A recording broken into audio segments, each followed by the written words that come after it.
Welcome to Becoming Wendy, a story about my life in parts. This is part one of an ongoing series. Hey, I had to live my life in parts, so you can learn about it in parts. This is meant to tell my story, to clear my name, to tell my truth. Everything that I'm going to say in this series is absolutely true. There's a lot of documentation to back this up. My life has been a hell of a journey of survival and strength, victories and losses. I feel like I've endured more trauma and pain than the average person, but what I did with that trauma, what I tried to do with my life, what I have done with my life despite all of it, with plenty of mistakes along the way, is what makes my story worth telling. I was born on August 14th, 1977, and from what I was told, my traumatic experiences began before I can even remember, as my mom admitted to shaking me as a baby. At least that's what she admits to. Maybe that's where all of this started. As far back as I can remember, my mom was sometimes horribly cruel to me. On one occasion, when I was about 3, I was on a shopping trip with my mom and her friend. They left me in the parking lot and drove off, laughing as I cried. There were people outside watching me cry, and no one helped me. My mom and her friend came to get me about 5 minutes later, which seemed like a lifetime in that situation. My mom and her friend literally laughed in my face, thinking it was funny that I was upset. I was then scolded for crying. This was one of the first experiences that I can recollect. My father was born in 1923, and he was 30 years older than my mom. He was close to me when I was little. I loved my dad in those days. He worked for Channel 26 out of Green Bay, then called WLRE, an independent station. He was a photographer and a video producer. My mom had a gardening show that he produced for the station, sponsored by Young Seed Company, that I would sometimes make appearances on. My father would end up losing his job. We survived on Social Security and were quite poor. My mom would sew clothes for me, and I rarely got much of anything new, but I didn't mind. It wasn't all terrible with my mom. She would also sew me Barbie clothes, though I really wasn't that into Barbies, and sometimes I think she sewed the clothes for herself more than she sewed them for me. By the time I started kindergarten, I could read at a 3rd grade level. Despite my home life, I excelled academically. I had excellent grades, and would even test off the charts in some areas in annual testing. But school was no picnic either. I was bullied nearly every day and would often come home crying. I was teased for being poor, teased that my father was old enough to be my grandpa, teased for being ugly. I still feel ugly to this day, even though people tell me I'm not. My mom would tell me to ignore it and almost blame me for the bullying because I was different. She would compare my situation to that of a chicken, explaining that if a chicken was different than the others, it would get pecked. In her mind, if I would just keep my head down and fit in, the bullying would stop.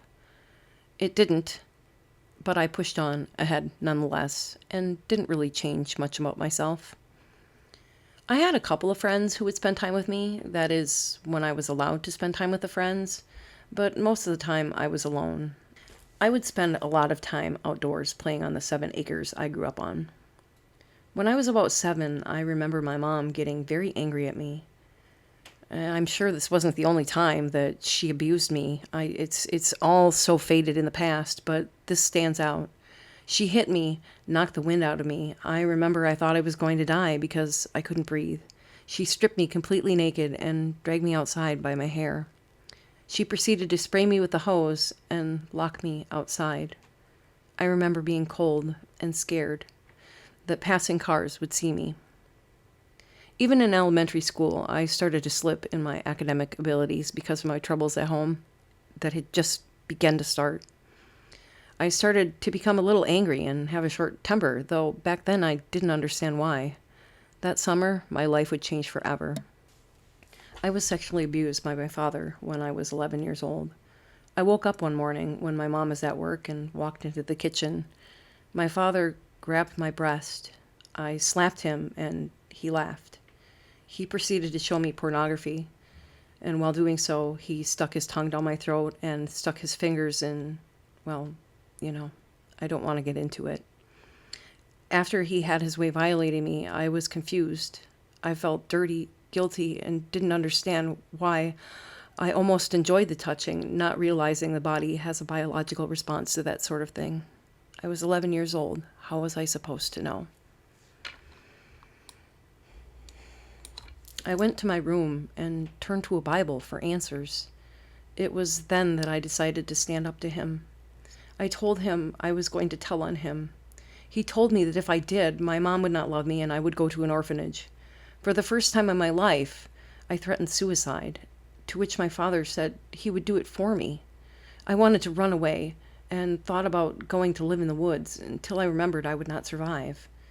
As it turned out, when my father went to pick up my mom, he told her.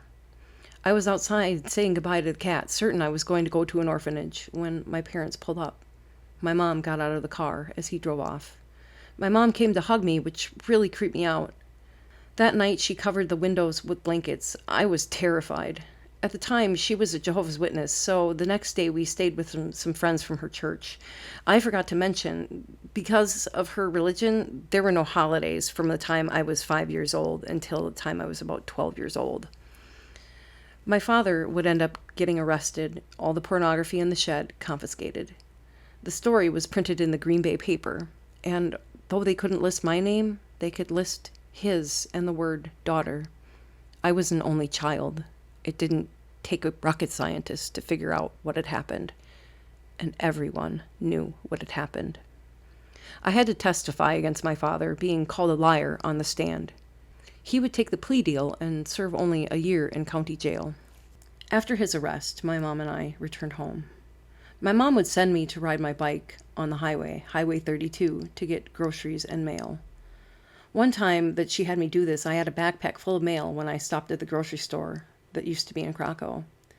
As if I wasn't going through enough, I was accused of shoplifting. The store owner demanded I open my backpack and offered no apology when I proved my honesty that there was only 2 weeks' worth of mail in my backpack and no stolen goods. My father was supposed to have no contact with me or any minors. That did not stop him from writing me from jail, and my mom would always give me these letters. After the abuse, which happened in summer, I was sent to a middle school, Sunnyside, with the burden of this small town knowing what had happened. Still struggling. Now, to add to the bullying, I would also get teased for my abuse. It didn't take my mom long to start meeting men on PC Link, the 80s version of the internet. She met a man from Chicago, Schaumburg to be specific. She would take off to visit him and leave me behind for days at a time. His name is Rick, a recovered alcoholic and a top salesman at Radio Shack. It was probably only about a year after my abuse that she married this man. We flew to Chicago so she could marry him. She was subsequently disfellowshipped from Jehovah's Witnesses for marrying a Lutheran. She used to go on trips with him, leaving me behind every time. Not long after my father served his year, he pulled into the driveway when I, my mom, and Rick were outside. I ran in the house, terrified, hiding. My mom came in and demanded that I speak to my father. I said I didn't want to, but she made me, saying that I had to because it was my dad. So I did, and he convinced me to go on an outing with him. Both my mom and Rick allowed this to happen. Wherever we went, it was just a day trip. Expectedly, I started to really act up, which was somehow always blamed on me just being a bad kid, but most everything that I went through, I hid, protecting my mom, thinking that she had my best interest at heart. Unhappy at home one day, I ran away to a place in Pulaski where many runaways would end up, the woman who lived there being happy to take care of troubled youth.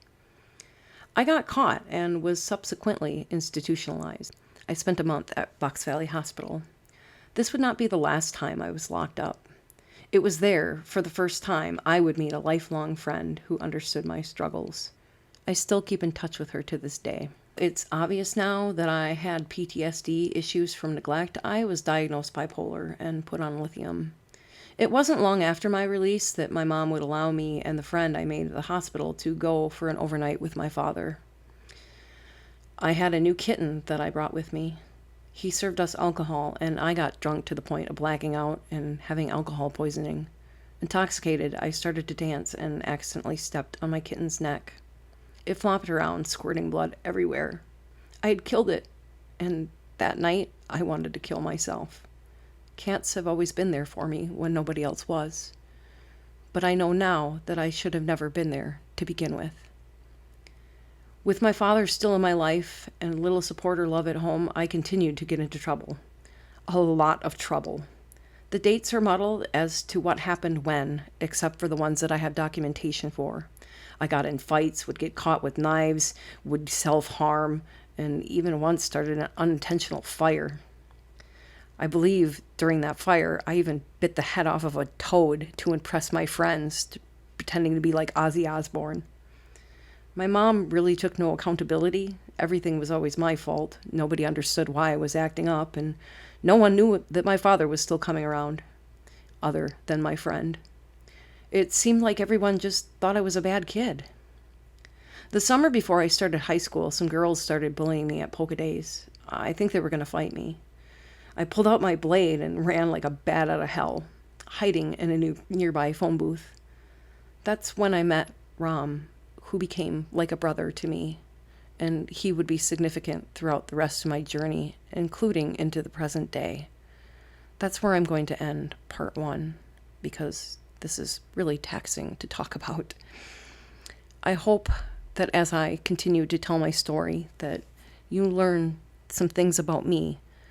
But as you see what I've been through and what I've overcome and what I've tried to do with my life, I hope that it gives some of you out there hope. I hope that you realize that if you've been through trauma and you've been holding it in, you're not alone, and you can overcome it and be the best version of yourself possible. Thank you for watching. See you in part 2.